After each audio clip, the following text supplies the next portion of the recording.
Hey guys, hello. Taurus, welcome dito sa aking channel, Polarian 888 Taurus. Alamin natin kung anong messages, vibration, gabay energy para sa lahat, general reading para sa lahat ng Taurus. Okay, kung bago ka, please like, share, and subscribe. Pakipress ang notification bell button. Okay, Taurus, meron ka bang karelasyon, kapamilya na Leo? Kasi kung meron, dito sinasabi na hayaan mo daw yung sarili mo na maramdaman kung ano yung dapat maramdaman sa ngayon. Ibig sabihin, hayaan mo yung emotion mo na siyang magdikta ngayon. It's love man, so kung in love ka, show it. Show the world na in love ka. If naman masaya ka, ipakita mo din na masaya ka. Parang ganun. So, huwag nating kimkimin lahat ng nararamdaman natin, masaya man yan or malungkot, ipakita natin, ilabas natin yan. Okay?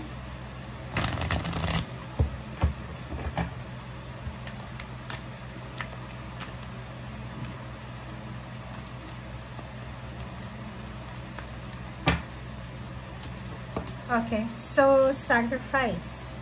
Sacrifice, nakikita ko sa'yo dito, Taurus, na siguro marami kang sinasacrifice sa sarili mo. In terms of relationship, pwede ikaw sa dalawang taong nagmamahalan, ikaw yung nag-workout sa relationship, marami kang sinasacrifice, is either your personal happiness, your career, parang gano'n. So, nakikita ko sa'yo dito na is 12 na siya, is endings.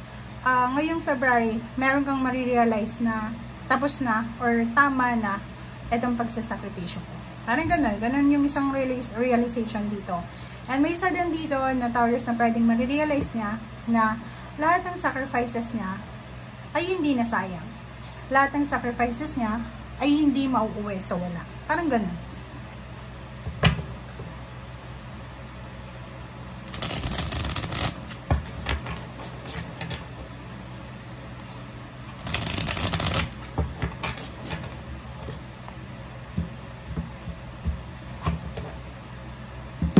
Okay. King of Cups. Wow. Okay, so this February, since it's general reading, pwede siyang mangyari sa emotion and then money. So, nakikita ko sa inyo dito yung number 1010. So, for this month of February, ang pinaka-dominant numbers dito is number 10, 1010, or 101010, or 1001, parang ganun. So, nakikita ko sa'yo dito, may mga emotional issues, problems ka na posibleng matapos na or kailangan nang matapos. Nakikita ko emotionally magiging sobrang peaceful, at peace, harmonious, secured, stable ka sa usaping relationship. In terms of money, relationship, career, spiritual, so Four of Swords sinasabi dito na makakahanap ka ng peace and harmony in terms of, in general. Ibig sabihin, may kapayapaan dito. Okay? Makakapagpahinga ka, makakapag-detox, makakapag-reflect, makakapag-spend time sa sarili or sa kapamilya. And King and Queen of Cups, masculine, feminine energy ng Cups. Kita natin dito na may mag-asawa na posibleng magiging sobrang peaceful, sobrang magiging secured and stable ang kanilang relationship. If ever mayroong partnership collaboration dito sa mag-asawa, may mga plano silang gawin, mag-asawa man, mag-boyfriend, girlfriend, mag-live-in partner, nakikita natin na into fruition ito, into positive outcome siya. And makukuha mo yung peace and harmony dito sa mga plano niyo. King of Swords, yung King of Swords is parang sinasabi sa'yo, Taurus, na kinakailangan mong straightforward ka dapat. Straightforward. Ibig sabihin, kung ano yung gusto mo sa ngayon, yun ang gawin mo. Hindi ka dapat tumingin sa mga nangyayari sa paligid mo, like sa kapitbahay mo, sa dati mong karelasyon, sa kamag-anak mo. Make sure na yung gagawin mo ngayon is nakadepende sa kung ano yung para sa'yo. Diba? And yun, sinasabi sir dito na be courageous, be courageous, be courageous, be courageous, be strong, parang ganon. Be confident. Kasi may mga bagay-bagay sa buhay natin na gusto nating alisin. It's either unhealthy habits, unhealthy action, unhealthy thoughts, emotions, or anything na kailangan nating alisin. But, ang ginagawa natin is medyo hindi tayo masaya. And, hindi tayo masaya. And dun sa mga bagay na komportable tayo, kahit hindi tayo masaya, nag-stay tayo.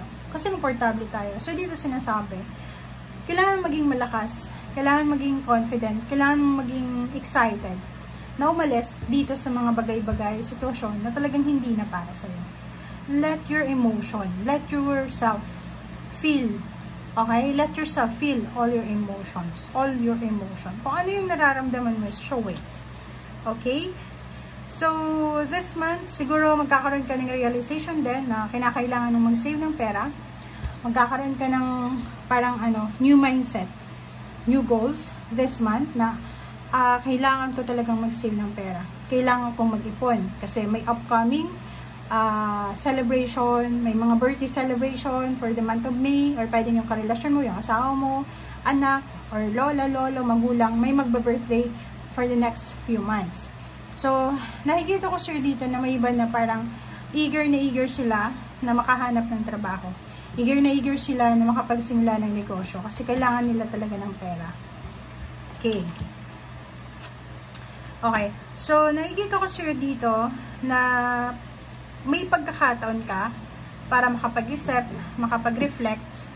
And nakikita ko na may mga pain and heartaches ka sa buhay talaga na ilalet go mo na siya. Parang isipin mo, okay, hindi na worthy yung pagkikip ko ng emotion na to, hindi na worthy yung grudges na to and resentment na to, so it's time to move on, it's time to travel, relocate, parang ganun. So, hindi naman sa sinasabi natin maghihiwalay, pwedeng pull off, or pwedeng iba, pwedeng kung toxic na yung environment, magdedesisyon sila na umalis, okay? So, nakikita ko sir dito na may hihintayin ka, it's either ngayon mo naiisip na February, okay, kailangan ko lumipat ng bahay kasi sobrang ingay ng kapitbahay ko. Kung nasa bed spacer ka, yung roommate mo, yung ka-bed space mo, sobrang ingay. So, medyo distracted ka na. So, nakikita natin na it's either 3 weeks from now, 3 months from now, nakikita ko na siguro nasa ibang bansa ka na, nasa ibang lugar ka na, or nasa ibang sitwasyon ka na, hindi na related sa ngayon. Okay? So, yun, 5 of Swords, sinasabi sa'yo na